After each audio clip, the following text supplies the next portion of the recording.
Hello everyone, हम आज पढ़ेंगे हमारे अतीत का फर्स्ट लेसन, जिसमें से हमने लेसन को पढ़ना है और बिकॉज़ एग्ज़ाम्स आ रहे हैं, हमें प्रिपरेशन करनी है। तो सबसे जो बेस्ट तरीका होता है एग्ज़ाम्स की तैयारी करने का वो ये है कि अगर आपके पास बहुत ज़्यादा समय नहीं है और आप एक बार बुक उठाइए और उसका जो लेसन्स हैं उन्हें आप अच्छे से पढ़िए, उन्हें रीड कीजिए।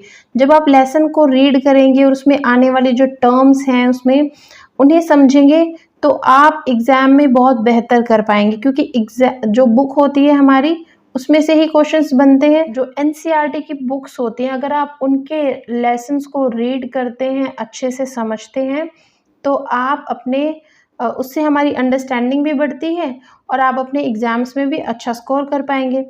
तो हम इसमें फ़िलहाल आज जो करेंगे वो हम इसके कुछ महत्वपूर्ण प्रश्न हैं जो एग्ज़ाम्स में पूछे जा सकते हैं, हम उन क्वेश्चंस को डिस्कस करेंगे। ये हमारा फर्स्ट लेसन है, क्या, कब, कहाँ और कैसे हमारे अतीत में से। तो इसका फर्स्ट क्वेश्चन क्या है, आज लोग यात्राएं क्यों करते हैं। अब जो ये प्रश्न बनाए जाते हैं, एक तो सबसे इम्पोर्टेंट क्या होता है, चैप्टर पढ़ना। आप चैप्टर पढ़ते हो तो आपको समझ में आ जाता है।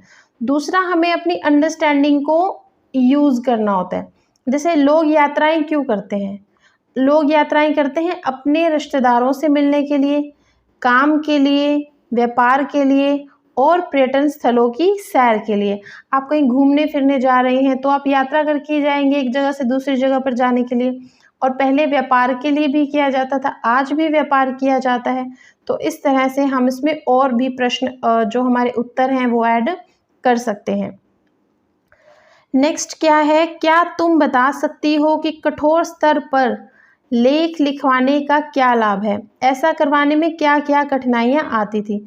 अगर आपने पाठ को पढ़ा है तो उसमें बहुत अच्छे से लिखा होगा कि कठोर सतह पर लिखे गए लेखों को लंबे समय तक सुरक्षित रखा जा सकता था, क्योंकि ये लेख आसानी से मिट नहीं पाते थे।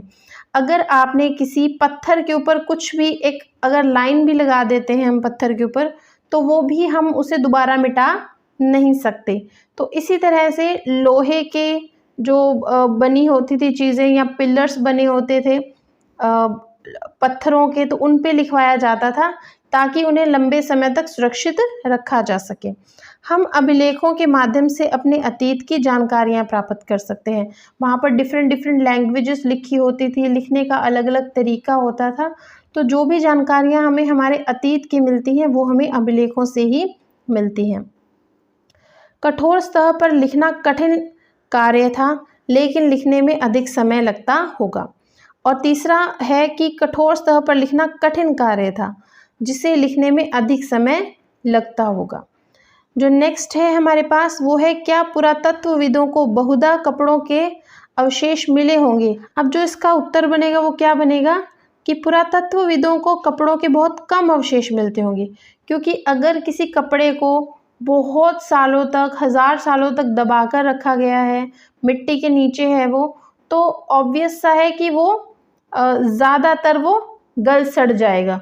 तो वही इसमें लिखा गया कि पुरातत्वविदों को कपड़ों के बहुत कम अवशेष मिलते होंगे, क्योंकि उस समय सूती कपड़े का उपयोग किया जाता था जो समय के साथ गल और सड़ जाते थे। ये आपकी एनसीईआरटी की जो बुक है उसमें पेज नंबर 6 पर ये क्वेश्चन है। अब सबसे इम्पोर्टेंट होती है इतिहास और तिथियां, इसे समझते हैं कि ये क्या है। अंग्रेजी में बीसी यानी हिंदी में ईसा पूर्व का तात्पर्य होता है बिफोर क्राइस्ट, जिसे ईसा पूर्व कहा जाता है। कभी कभी तुम तिथियों से पहले एडी भी लिखा देखते हैं हम। जैसे यह एनो डोमिनी नामक 2 लैटिन शब्दों से बना है और इसका तात्पर्य ईसा मसीह के जन्म के वर्ष से है। जब हम कहते हैं एनो डोमिनी तो वो ईसा मसीह के जन्म के आगे के वर्ष हैं, यानी कि उनसे स्टार्ट हुए हैं। और जब हम कहते हैं बिफोर क्राइस्ट यानी कि बीसी बिफोर क्राइस्ट, तो वो है ईसा पूर्व यानी कि ईसा के जन्म के पहले के। तो इन चीज़ों को समझना बहुत ज़रूरी है। कभी कभी एडी की जगह सीई और बीसी की जगह बीसीई का प्रयोग होता है। सीई अक्षरों का प्रयोग यूज़ किया जाता है कॉमन एरा के लिए और बीसीई का यूज़ किया जाता है बिफोर कॉमन एरा के लिए। हम इन शब्दों का प्रयोग इसलिए करते हैं क्योंकि विश्व के अधिकांश देशों में अब क्रिश्चियन एरा का प्रयोग सामान्य हो गया है। भारत में तिथियों के इस रूप का प्रयोग लगभग 200 वर्ष पूर्व आरंभ हुआ था। कभी कभी अंग्रेजों के बीपी अक्षरों का प्रयोग भी यूज किया जाता है, जिसका तात्पर्य होता है बिफोर प्रेजेंट, यानी कि आज, जो आज का समय है उससे पहले। जैसा कि हमने पहले पढ़ा, अभिलेख कठोर स्तहों पर उत्कीर्ण किए जाते हैं। इनमें से कई अभिलेख कई 100 वर्ष पूर्व लिखे गए थे। सभी अभिलेखों में लिपियों और भाषाओं का प्रयोग हुआ है। समय के साथ साथ अभिलेखों में प्रयुक्त भाषाओं और लिपियों में बहुत बदलाव आ चुका है।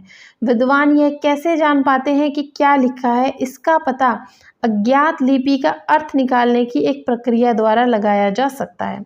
इस प्रकार से अज्ञात लिपि को जानने की एक प्रसिद्ध कहानी उत्तरी अफ्रीकी देश मिस्र से मिलती है। लगभग 5000 वर्ष पूर्व यहाँ राजा रानी रहते थे। जैसे यहाँ पर ये दिखाया गया है कि अभिलेखों में इस तरह से चिन्हित किया जाता था। अगर ये लिखा है तो हम उसे पी समझेंगे, ऐसा कुछ निशान बना है तो टी समझेंगे, ऐसा निशान बना है तो ओ समझा जाएगा। तो इनके हिसाब से जो पुरातत्वविद हैं वो समझते हैं कि वहाँ पर क्या लिखा गया है। मिस्र के उत्तरी तट पर रोसेट नाम का एक कस्बा है। यहाँ से एक ऐसा उत्कीर्ण पत्थर मिला है जिस पर एक ही लेख 3 अलग अलग भाषाओं और लिपियों, यानी यूनानी और मिस्र लिपि के 2 प्रकारों से है। कुछ विद्वान यूनानी भाषा पढ़ सकते थे। उन्होंने बताया कि यहाँ राजाओं व रानियों के नाम एक छोटे से फ्रेम में दिखाए गए हैं, जिसे कारतूस कहते हैं। तो ऐसा ही प्रश्न बन सकता है कि कारतूस किसे कहा जाता है। इसके बाद विद्वानों ने यूनानी और मिस्री संकेतों को अगल बगल रखते हुए मिस्री अक्षरों की समानार्थक ध्वनियों की पहचान की। जैसा कि तुम देख सकते हो कि यहाँ एल अक्षर के लिए शेर और ए अक्षर के लिए चिड़िया के चित्र बने हैं। एक बार जब उन्होंने यह जान लिया कि विभिन्न अक्षर किन के लिए प्रयुक्त हुए हैं, तो वे आसानी से इन अभिलेखों को भी पढ़ सकते हैं। अब आपको यहाँ पर एक पैराग्राफ दिया है जिसमें से आपको इन प्रश्नों के उत्तर लिखने हैं। तो मिस्र के रोसेट नामक कस्बे में मिले पत्थर पर लेख कितनी भाषाओं व लिपियों में उत्कीर्ण थे? हमने पढ़ा अभी कि मिस्र के उत्तरी तट पर रोसेट नामक कस्बे में मिले पत्थर पर लेख 3 भाषाओं और लिपियों में उत्कीर्ण किए गए थे। शेर का चित्र किस अक्षर के लिए प्रयुक्त किया गया है? तो हम यहाँ पर देखेंगे शेर, तो शेर एल अक्षर के लिए है। जहाँ पर शेर बनाया गया है वहाँ पर एल लिखा गया है। उसी तरह से चिड़िया का चित्र किस अक्षर के लिए प्रयुक्त किया गया है? तो चिड़िया का जो चित्र है वो ए अक्षर के लिए प्रयुक्त किया गया। अब यहाँ पर हमें कुछ मिलान करने के लिए दिया गया है, तो सुमेल करना है हमें। तो हम देखते हैं कि नर्मदा घाटी का जो संबंध है वो शिकार एवं संग्रहण से है, और मगध का संबंध किससे है? पहला बड़ा राज्य। जो गारो पहाड़ियाँ थी वहाँ पर आरंभिक कृषि की जाती थी। सिंधु और इसकी सहायक नदियाँ, ये प्रथम नगर यहाँ पर बसाए गए थे। और गंगा घाटी का संबंध लगभग 2500 वर्ष पूर्व के नगरों से है। जैसे ये बहुत ही इंपॉर्टेंट प्रश्न है कि पांडुलिपियों और अभिलेखों में एक महत्वपूर्ण अंतर बताइए।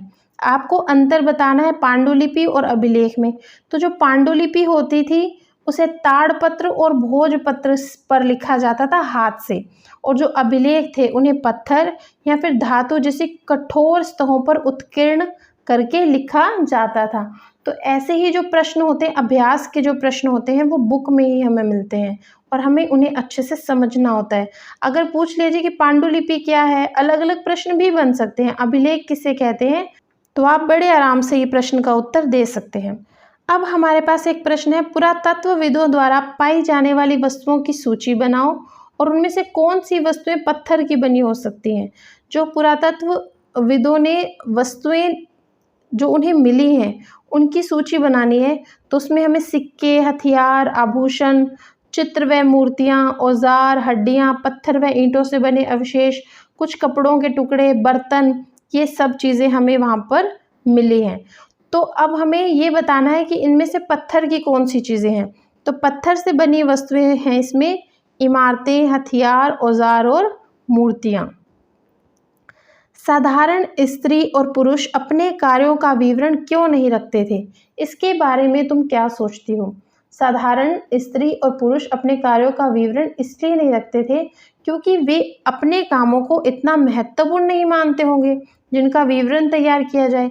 क्योंकि जैसे राजा रानी है या कोई और है तो वो अपने कार्यों का विवरण रखेगा। कोई व्यापारी है कि हमने क्या काम किया, किस तरह से किया, कितना कमाया, कितना नुकसान हुआ। परंतु जो साधारण स्त्री और पुरुष होते थे वो शायद इस वजह से इतना ध्यान नहीं रखते होंगे। दूसरा हम यह कह सकते हैं कि यह भी हो सकता है कि वो पढ़े लिखे ना हो, यह भी संभव हो सकता है कि गरीब हों और उत्कीर्ण करवाने का कार्य खर्चीला हो, क्योंकि कार्य तो हमें पत्थरों पर या फिर ताम्रपत्र, अगर हमें पांडुलिपि में लिखना है तो ताम्रपत्र पर लिखा जाएगा, अगर अभिलेख पर लिखना है तो पत्थर पर लिखा जाएगा, तो वो खर्चीली व्यवस्था भी हो सकती है। कम से कम 2 ऐसी बातों का उल्लेख कीजिए जिनसे तुम्हारे अनुसार राजाओं और किसानों के जीवन में भिन्नता का पता चलता है, कि राजाओं का जीवन और किसानों का जीवन अलग है। ये अगर आपने पाठ पढ़ा है तो आप इस प्रश्न का उत्तर बिल्कुल आराम से दे सकते हैं। तो राजाओं का जो जीवन है वैभव और ऐश्वर्य से परिपूर्ण होता था। हम देखते हैं फिल्मों में भी कि जो राजा महाराजा होते हैं वो ऐशो आराम से रहते हैं और किसानों का जीवन कष्टों भरा होता था। राजा अपनी विजय का लेखा जोखा रखते थे, जबकि किसान अपने कार्यों का लेखा जोखा नहीं रखते थे। इसमें है हमारे पास अतीत में पुस्तकें किन किन पर लिखी गई थी। इनमें से तुम किन पुस्तकों को पढ़ना पसंद करोगी। अतीत में हमने बहुत सी किताबें लिखी, तो वो किन किन विषयों पर लिखी गई थी। वो थी धार्मिक मान्यताओं पर और व्यवहारों पर, राजाओं महाराजाओं के जीवन पर, उनके रहन सहन पर और औषधियों और विज्ञान पर। महाकाव्य लिखे गए, कविताएं लिखी गई, नाटकों पर। अब आप इनमें से कौन सी ऐसी किताबों को पढ़ना पसंद करोगे, आपको वो लिखना है। तो इस तरह से हमारे जो नोट्स हैं वो तैयार होते हैं और हमें अपनी प्रिपरेशन करनी होती है।